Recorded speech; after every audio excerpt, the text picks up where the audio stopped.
নমস্কার।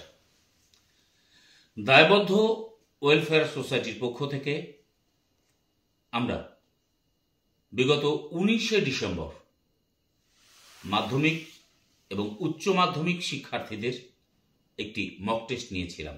এ সংবাদ আমরা কম বেশি সকলেই জানি। এই মক টেস্টের চূড়ান্ত ফলাফল নিয়ে আজ আমরা বসেছি। সকলের কাছে এই ফলাফল তুলে ধরবার জন্যই আমাদের আজকের এই আয়োজন। দায়বদ্ধ ওয়েলফেয়ার সোসাইটি বিশ্বাস করে দিনহাটার যারা শিক্ষার্থী তারা আমাদের অহংকারের একটি কারণ। শিক্ষার মানচিত্রে আমাদের দিনহাটা আজ একটি নাম আমাদের শিক্ষার্থীদের কারণেই। এবং পৃথিবীতে এমন কোনো পরীক্ষা থাকতে পারে না যে পরীক্ষা বলে দিতে পারে যে আমাদের ফলাফলটাই সেরা ফলাফল, এর কোনো ব্যতিক্রম হবে না। আমরা যদি আজ এই মক টেস্টটা নিতাম, আগামীকাল এর ফল প্রকাশ করতাম, তাহলে মেধা তালিকা ভিন্ন হতে পারত। এটা আসলে সেই নির্দিষ্ট দিনের শিক্ষার্থীরা কে কেমন পরীক্ষা দিয়েছে তার একটা ইশারা দিতে পারে মাত্র। অবশ্য আমাদের আত্মবিশ্বাসের, আত্মপ্রসাদের জায়গাটা এই যে বিগত বছর আমাদের যে মেধা তালিকা তার সঙ্গে কিন্তু মাধ্যমিক এবং উচ্চ মাধ্যমিক স্তরে আমাদের দিনহাটার শিক্ষার্থীদের যে ফলাফল তার সঙ্গে অনেকটাই সঙ্গতিপূর্ণ। এবং আমরা প্রত্যাশা রাখছি এবছরেও আমরা হয়তো বিগত বছরের মতোই এই মক টেস্টের সুনাম রক্ষা করতে পারবো। বলা ভালো আমাদের শিক্ষার্থীরা পারবে। প্রথমে ঘোষণা করছি মাধ্যমিক স্তরের মেধা তালিকা। আমরা 175 নম্বরের পূর্ণমান নিয়ে এই পরীক্ষা নিয়েছিলাম।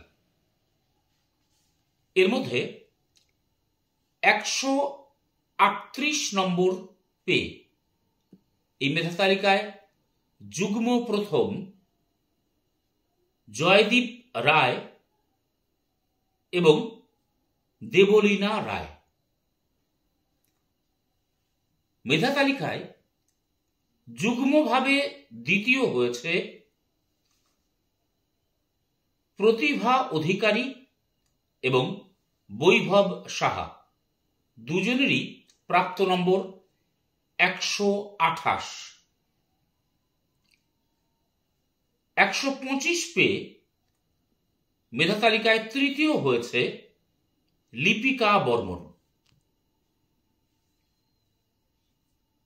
চতুর্থ স্থানে রয়েছে 3 জন। এদের প্রাপ্ত নম্বর 122। সৌম্যদীপ্ত বর্মন, পথিকৃত দেব এবং সৌম্যদীপ সাহা। মেধা তালিকায় পঞ্চম যুগ্মভাবে নম্বর পেয়েছে এরা 121।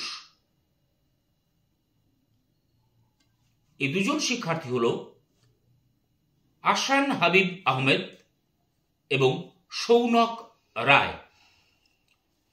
যুগ্মভাবে ষষ্ঠ হয়েছে আর্যদীপ বর্মন এবং দৈবিক রায়। এদের প্রাপ্ত নম্বর 120। 117 করে পেয়ে মেধা তালিকায় সপ্তম স্থান অধিকার করেছে 3 জন। দিব্যাঙ্কা সাহা, মুন্নাফ হোসেন এবং মেঘদীপ সরকার। মেধা তালিকায় অষ্টম স্থান অধিকার করেছে 116 নম্বর পেয়ে তনয়া সাহা। 115 নম্বর পেয়ে মেধা তালিকায় নবম স্থান অধিকার করেছে দেবাঞ্জন রায়। যুগ্মভাবে দশম হয়েছে সায়ন রায় এবং মেধা পাল। এদের প্রাপ্ত নম্বর 113। আমাদের 1 থেকে 10 এই স্থানগুলিতে মোট শিক্ষার্থী রয়েছে 19 জন।